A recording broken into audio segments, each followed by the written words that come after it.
ஹாய்மா, அம்மாட்ட என்ன ஸ்நாக்ஸ்னு கேட்கலாம். அம்மா சாயந்தரம் என்ன ஸ்நாக்ஸ் வச்சுருக்க? வணக்கம்ப்பா எல்லா மக்களுக்கும். வணக்கம். மார்க்கெட்டுக்கு போனேன்ப்பா. சக்கரவள்ளி கிழங்கு பனங்கிழங்கு வித்துச்சு வாங்கிட்டு வந்தேன். பிள்ளைகளுக்கெல்லாம் இந்த பொங்கல் லீவுக்கு வந்திருக்குதுங்க. அது பானிபூரி அது இது வெளியில் வாங்கி சாப்பிட்றதோட இதை அவிச்சு கொடுத்தா உடம்புக்கு ஹெல்த்து நல்லதுன்னு சொல்லி கொடுத்துருக்கேன். அதனால் இதை அவிச்சு வச்சிட்டிங்களா? ஆமாம். இஞ்சி ஏலக்காய் தட்டி போட்டு டீ வச்சுருக்கேன். இல்லை சாப்பிடுங்க நல்லபடியாக பாருங்கள். இல்லை இதெல்லாம் எவ்வளோக்கு வாங்கினம்மா? இதெல்லாம் கட்டு 60 ரூபா.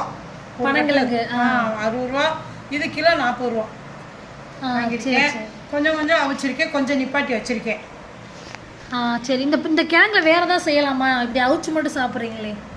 இது மசால் போட்டு கூட பொரிக்கலாம். இந்த சக்கரவள்ளி கிழங்கு பனங்கிழங்கு அவிச்சு தான் சாப்பிடுவாங்க.